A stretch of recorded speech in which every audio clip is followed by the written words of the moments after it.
ನಮಸ್ಕಾರ ಎಲ್ಲರಿಗೂ, welcome to another new vlog. ಇವತ್ತು ಆಗಸ್ಟ್ 15 ಸ್ವಾತಂತ್ರ್ಯ ದಿನಾಚರಣೆ. ನಮ್ಮ ಕಾಲೇಜಾಗೂ ಫ್ಲಾಗ್ ಹೋಸ್ಟಿಂಗ್ ಅದು. ನಾವು ವಾಪಸ್ ರೆಡಿ ಹಾಕೊಂಡು ಅರ್ಧ ತಾಸು ಮೊದಲೇ ಕೂತಿದ್ವಿ. ಬಟ್ ಎಂತ ಆಯ್ತು ಅಂದರೆ ಮಳೆ ಬಂತು. ಸೊ ಈಗ ಹೋಗ್ತೀವಣ್ಣ. ಟೈಮು 8:45 ಆಯಿತು. 7:45 ಆಯಿತು. ಫ್ಲಾಗ್ ಹೋಸ್ಟಿಂಗ್ ಸಿಕ್ಕಿದಲ್ಲಿ ಗೊತ್ತಿಲ್ಲ, ಬಟ್ ಫ್ಲಾಗ್ ಒಂದು ಸೆಲ್ಯೂಟ್ ಹೊಡೆದು ಬರಬೇಕಾದ್ರೆ ಸಿಕ್ಕಿಲ್ಲ ಅಂತ ಟೈಮ್ ಕೊಟ್ಟಿದ್ದಾರೆ ಮೊದಲೇ ಬರೋಕ್ಕೆ. ಸೊ ಈಗ ಹೋಗ್ತೀವಣ್ಣ. ಸೊ ಮತ್ತೆ ಸೇಮ್ ಮಳೆ ಬರ್ತುಂಟು ಸಣ್ಣಗೆ. ಈ ಒಟ್ಟಿ ಮಳೆ ಆಗೋದಲ್ಲ, ಮಳೆಯಿಂದ ಹೊರಡ್ಬೇಕು ಬಗ್ಗೆ ಬಿತ್ತಿತ್ತ. ಸೊ ಅದಕ್ಕೆ ಮಳೆ ಬರೋದಿಲ್ಲ ಹೊರಟಾನೆ. ಮಳೆ ಬಂದರೆ ಬೊಜ್ಜಾಗ್ತದೆ ನನಗೆ. ಈ ಮಳೆ ಹೊಟ್ಟೆ ಕಿಚನ್ ಮಳೆ ಅಂದರೆ ಇಡೀ ದಿವಸ ಬೆಳಗ್ಗೆ ಬರೋದಿಲ್ಲ. ಈಗ ನಾವು ಹಾಡು ಟೈಮ್ನ ಮತ್ತೆ ಇವತ್ತು ಕಾಲೇಜಾಗ ಫ್ಲಾಗ್ ಹೋಸ್ಟಿಂಗ್ ಅನ್ಕೊಂಡು ಗೊತ್ತಿದ್ಕೊಂಡೆ ಬಂದೆ. ಇಲ್ಲಿಂದ ದಿನ ಅವಾಗ ಹೋಗಿರ್ತೀವಿ. ಮೊದಲೇ ಲೇಟ್ ಆಗೋದು ನಂಗೆ. ಅದ್ರಾಗೂ ಈ ಜನ ಎಲ್ಲ ಗಾಡಿ ಇಲ್ಲ ಒತ್ತಿ ಅದಕ್ಕೆ ಅಂತ ರೋಡ್ ಮೇಲಪ್ಪ. ಗಾಡಿ ಹೊಡೆದ್ರೂ ಪ್ರಾಬ್ಲಮ್, ಹೊಡಿಲ್ಲಂದ್ರೂ ಪ್ರಾಬ್ಲಮ್. ಒಟ್ನಲ್ಲಿ ನಾವು ಹೆಂಗೆ ಬೇಕೋ ಹಂಗೆ ಇರೋಕ್ಕಾಗ. ಅವ್ರಿಗೆ ಇಷ್ಟ ಬಂದಂಗೆ ಇರ್ಬೇಕು. ನಮ್ಗೆ ಆ ಲೈಫ್ ಇಷ್ಟ ಇಲ್ಲ. ನನ್ನ ಲೈಫ್, ನನ್ನ ರೂಲ್ಸ್, ಏನು ಬೇಕಾ ಮಾಡ್ಕೊಂಡು ಇಷ್ಟ. ಸಾಕಾಯ್ತು. ಹಿಂಗೆ ಸೊಕ್ಕು ಮಾಡಿ ನಡುವೆ ಹಂಗಾಗದು. ಇಲ್ಲಿಂದ ಒಳ್ಳೆ ಗಾಡಿ ಮೇಲೆ ತಿರ್ಗಾಡಿ. ಸೊ ಹತ್ತಾದ್ರೆ ಬಂದು ಮತ್ತೊಂದು 500 ಮೀಟ್ರ್ ಅಂತೂ ಅದೇ ಒಳಗೆ ತಿರ್ಗಾ ಮುರ್ಗ ಹೋಗ್ಬೇಕು. ಅದೇ ಪ್ಯಾಂಟ್ ಮಾತ್ರ ಕಾಮ್ದಲ್ಲ ಚೆನ್ನಾಗಿ. ಅದಕ್ಕೆ ಎಂತ ಮಾಡೋದಕ್ಕೆ ಮಡ್ಸ್ಕೊಳ್ಳೋಣ ಈಗ ಚಂದ ಮಾಡಿ ಮಡ್ಸಿಗೆ ಹೋಗ್ತೇವೆ. ಮತ್ತು ಈ ದಾರೆಗಾರ ಪ್ಯಾಂಟ್ನ ಫುಲ್ ಹಾಕೋರೆ ಮೊದಲೇ ಬೇಜ್ ಕಲರ್ KMದೇ ಬೇಡ ಪ್ಯಾಂಟ್ ಪೂರ ಹೊತ್ತು. ನಂಗೆ ಈ ಪ್ಯಾಂಟ್ ಕಲರ್ ಒಲ್ಲರ ಆಯ್ತು. ಒಳ್ಳೆ ಯಾರು ತೆಗಿವು ಕಲರ್ ಆದ್ರೆ ಲಾಸ್, ಫುಲ್ ಲಾಸ್. ಆಪರಿ ಫ್ಲಾಗ್ ಹೋಸ್ಟಿಂಗ್ ಮಾಡಲಾರ ಬಟ್ ಅಲ್ಲಿ ಹೋಗಿ ಸಿಗ್ತಾನೆ ನಿಮಗೆ. ಈಗ ದಿಡೂಟ ಓಡೋದೇ ಸಹ ಇಲ್ಲಿನಲ್ಲಿ. ಟೈಮ್ ಆಯ್ತು 8 ಗಂಟೆ ಆಯ್ತು. ಹೀಗೆ ರೋಡ್ ಹತ್ರ ಬಂದ ಹಿಂಗೆ ಸ್ಟ್ರೇಟ್ ಹೋಗಿ ಕೆಳಗೆ ತಿರ್ಗಿ ನಮ್ಮ ಕಾಲೇಜೇ. ಮೊಬೈಲ್ ಕ್ಯಾಮ್ರಾಮನ್ ನೀರು ಬಿತ್ತವ. ಹಿಂದೂ ಯಾರಿಲ್ಲ ಮುಂದೆ ಯಾರಿಲ್ಲ. ನನ್ನ ಕಾಲೇಜಿಗೆ ಜನ ಬಂದರೆ ನಮ್ಮದು ಡೌಟ್ ಆಗ್ತಾಯಿದ್ವಿ. ಪ್ರಿನ್ಸಿಪಲ್ ನಾವು 4 ಜನ ಹಾಕೋದು ಮಾಡುವೆ ಆಯ್ತು ಅವರ ಆರ್ಡ್ರ್ ಮಾಡಿಕಪ್ಪ. ಯಾರು ಬಂದರೂ ಬರಲಿಲ್ಲ, ನಮಗೆ ಫರಕ್ನೇ ಪಡ್ತಾ. ಇನ್ನೂ ಶುರು ಅಲ್ಲ ಮ್ಯಾಟ್ರ್ ಅಂತಂದ್ರೆ ವರ್ಕ್ ಈಸ್ ಇನ್ ಪ್ರೋಗ್ರೆಸ್. ಅದು ತೋರಿಸ್ತಾರೆ ಹಾಗೆ ಕಣೆ ಹಾಕ್ತೆ. ಯಾರಿಲ್ಲ, ಸ್ಟೂಡೆಂಟ್ಸೇ ಇಲ್ಲ. ಸ್ಟೂಡೆಂಟ್ಸ್ ಹೆಸರು ಮಕ್ಕಳೆಲ್ಲ ಬಂದು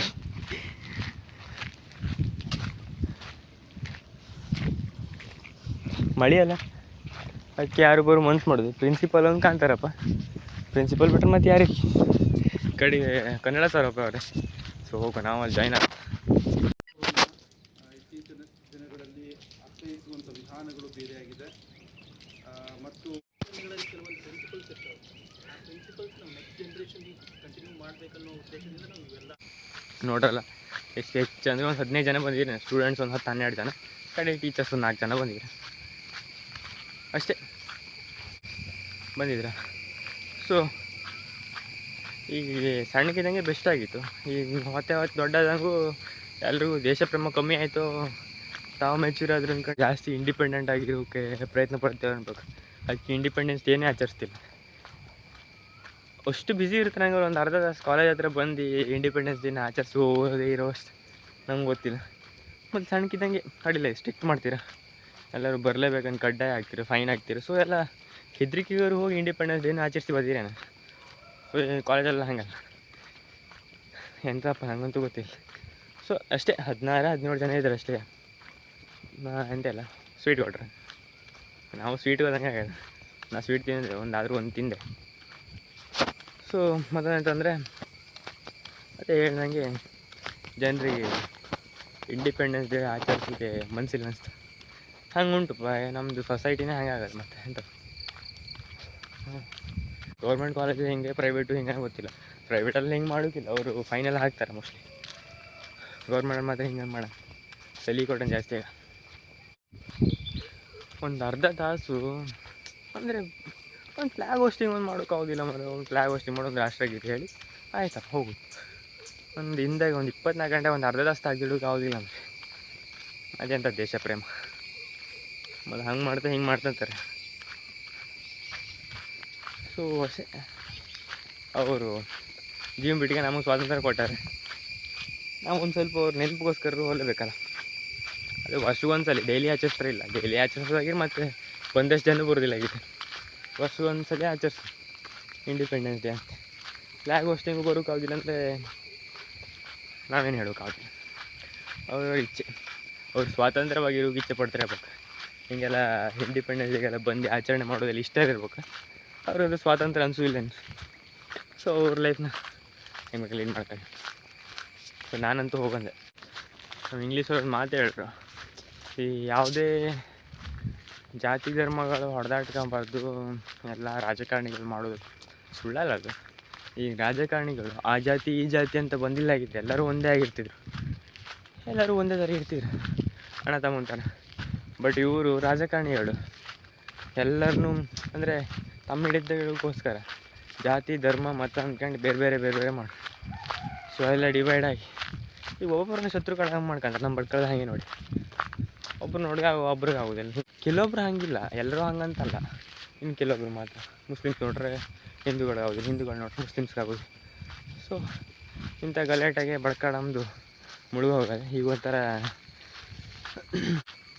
ರೆಡ್ ಅಲರ್ಟ್ ಬಡ್ಕೊಳ್ಳೋದಂತ ಸುಮಾರು ಕೇಸ್ ಆಗೋದು. ಮತ್ತು ಯಾವ ಸ್ವಾತಂತ್ರ್ಯ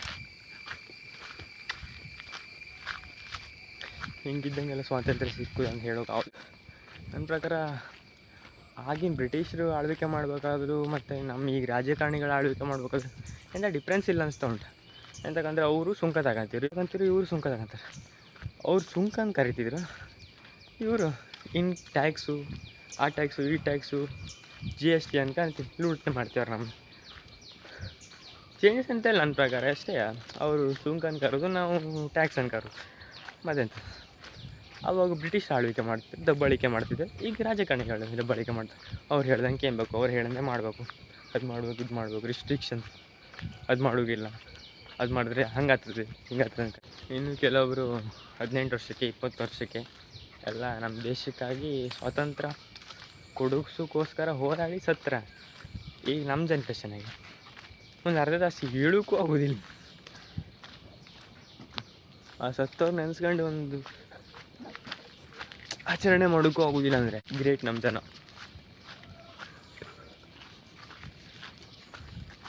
ಆದರೂ ನಾ ಹೇಳೋದು ಇಷ್ಟ, ಹಿಂಗೆಲ್ಲ ಆಗ್ಬಾರ್ದು. ಹಿಂಗೆ ಮಾಡ್ರೆ ಜನ್ರೇಷನ್ ಹಾಳಾಗ್ತದೆ. ಮೊದಲು ಹೈಸ್ಕೂಲಾಗೆಲ್ಲ ಇದ್ದಂಗೆ ನಿತ್ಕೊಂಡು ಜಾಗ ಇರೋದಿಲ್ಲ, ಅಷ್ಟು ಜನ ಇರ್ತೀವಿ. ಈ ಕಾಲೇಜಿಗೆ ಬಂದು ಕೂಡ ಯಾವ ಮನೇಲಿ 15-20 ಜನ ಅಂದರೆ ಇಷ್ಟು ಅಂತ ಹೇಳೋದು. ಸೊ ಅಷ್ಟೇ ಇವತ್ತೊಂದು ಲಾಗಲ್ಲಿ.